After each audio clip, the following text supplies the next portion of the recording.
Hey, fellow mathers. Before we get into this episode, we want to share with you how you can get access to free content, professional learning that will keep your students engaged and doing the math that matters. Get ready to go to this link, mathisfigureoutable.com/challenge. That's right. Registration is open for the free Math is Figureoutable Challenge that's starting May 15th and runs to the 17th at 7 p.m. Central. We're going to have 3 nights jam packed with learning and routines that you can take straight to your classroom.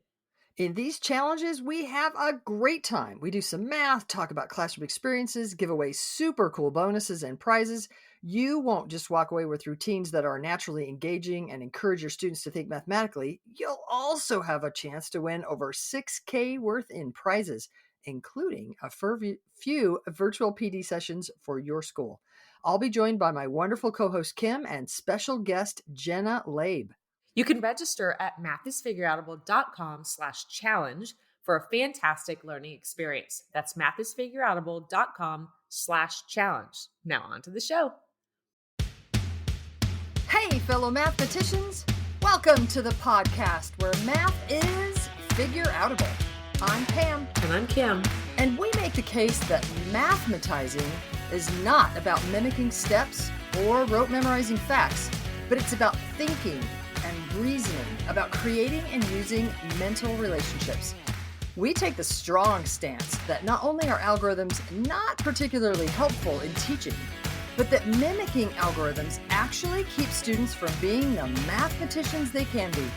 We answer the question, if not algorithms and step-by-step procedures, then what? So if you've been listening to the podcast for a while, or you've heard Pam speak, then you know we have some strong feelings or opinions about certain things.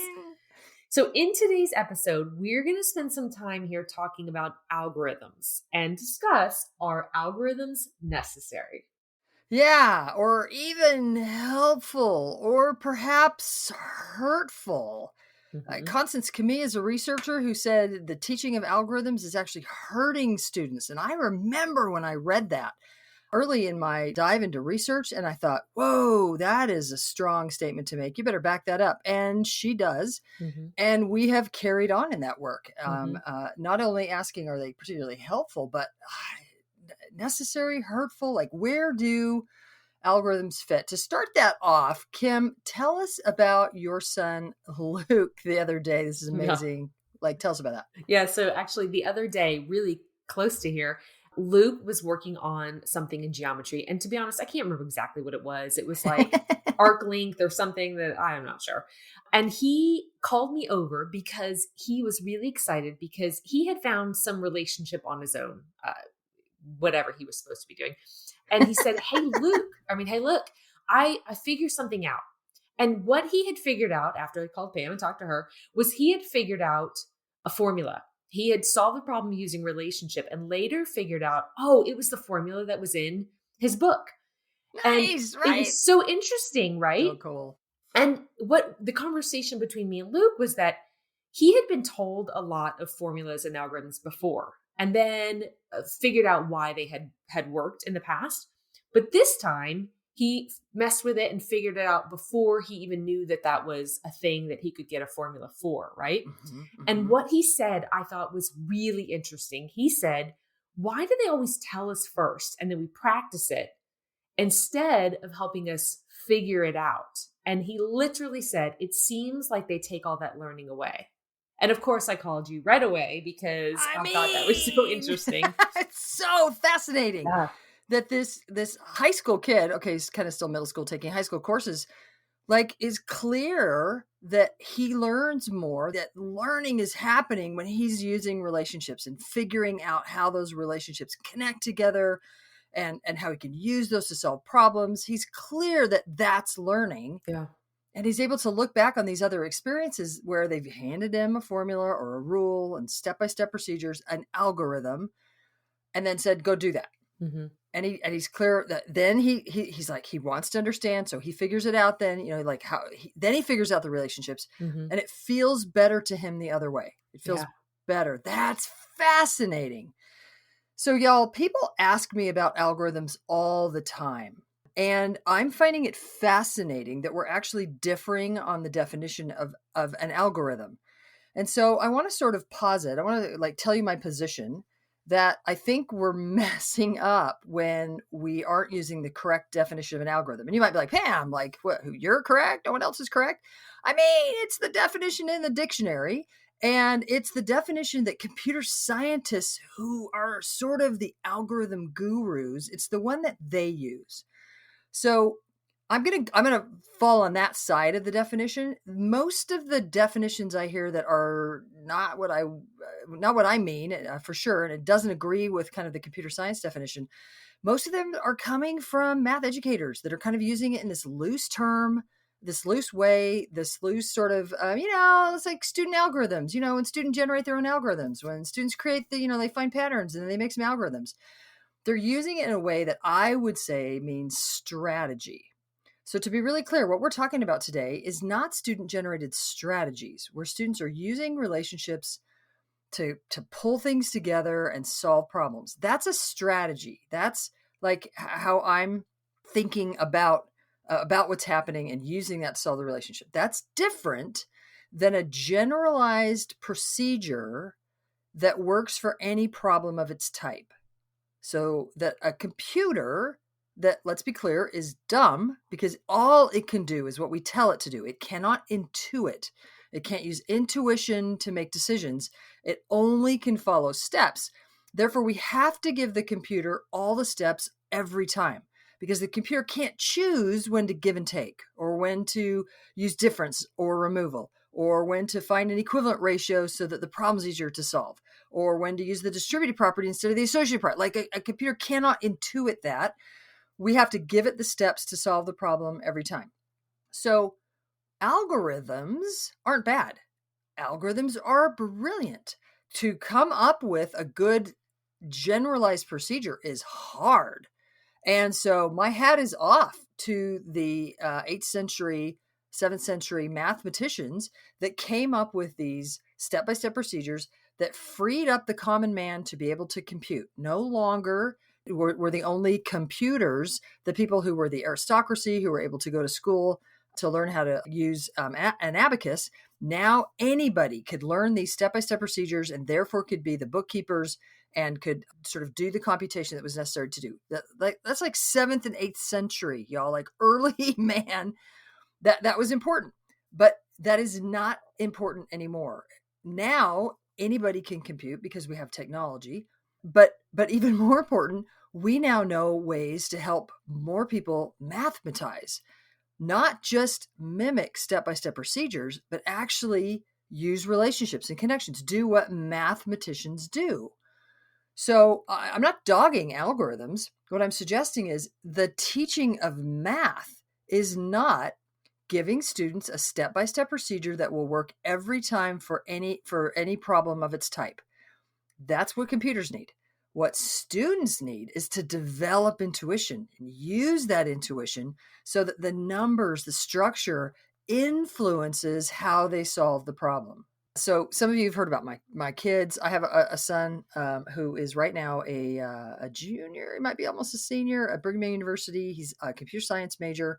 He is specializing in artificial intelligence and virtual reality. I love it. It's like fun when my kids go to these crazy things.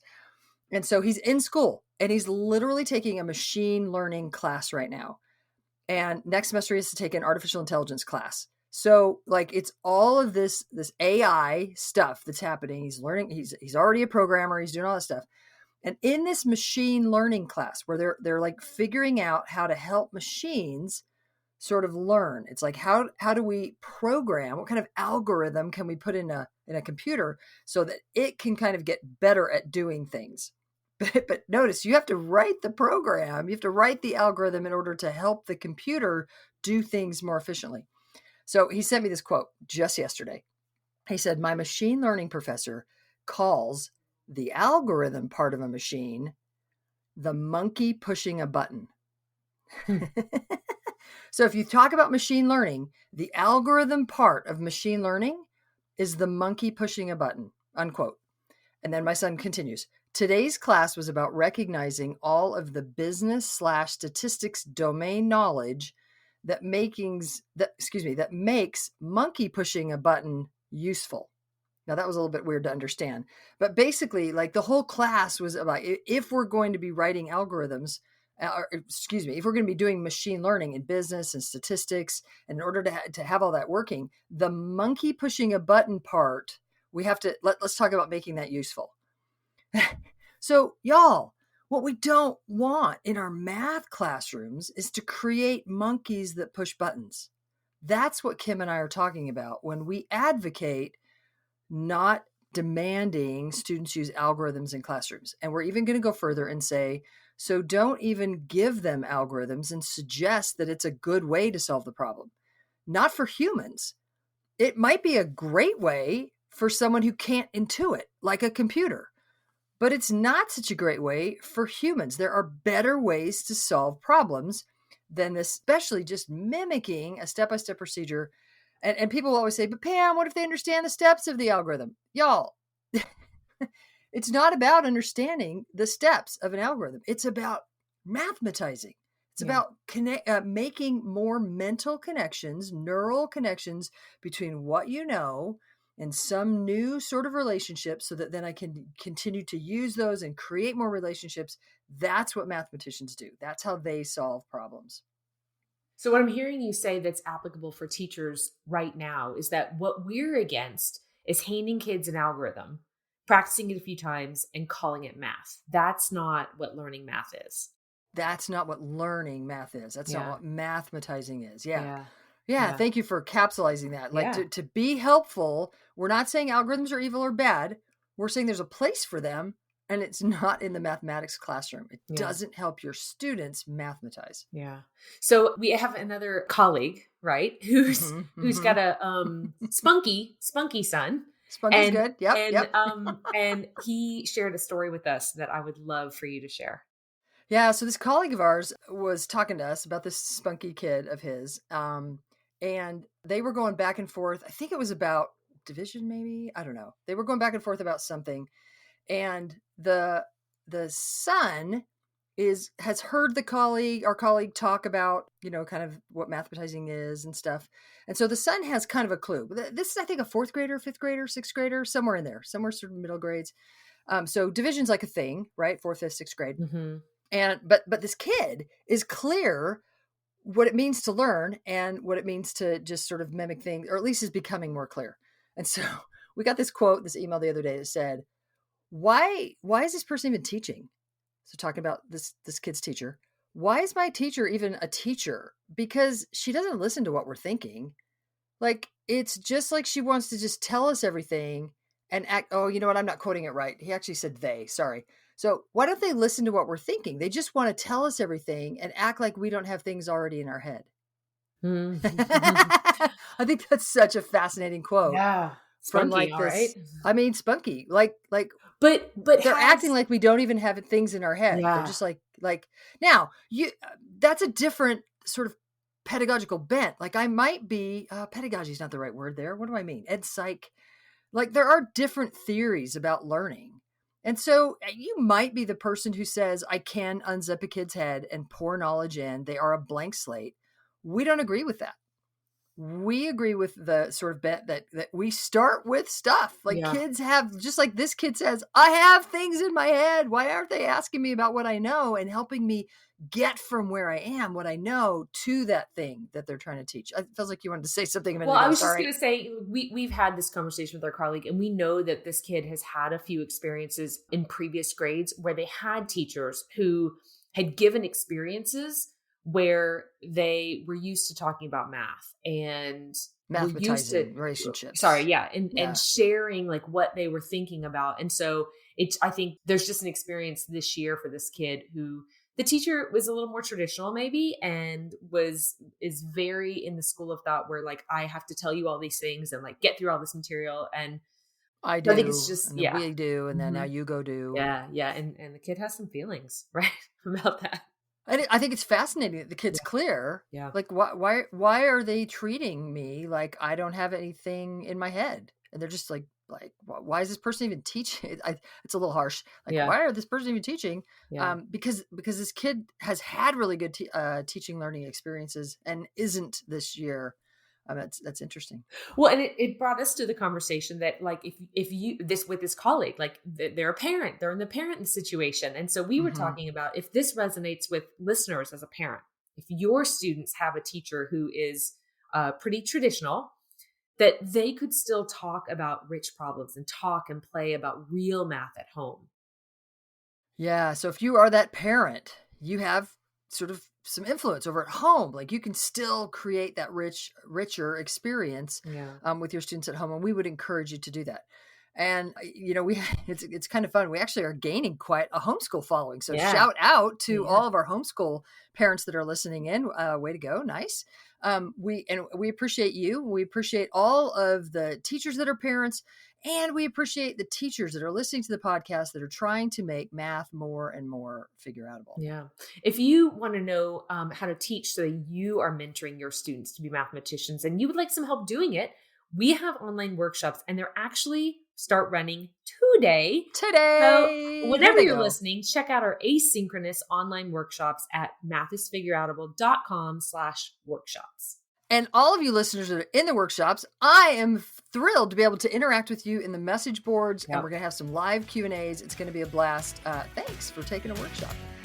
So, if you want to learn more mathematics and refine your math teaching so that you and students are mathematizing more and more, then join the Math is Figureoutable movement and help us spread the word that math is figureoutable.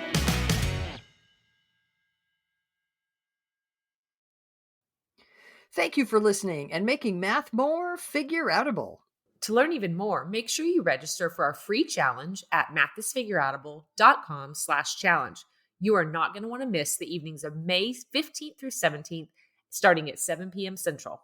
Math teaching, go register now. That's mathisfigureoutable.com/challenge.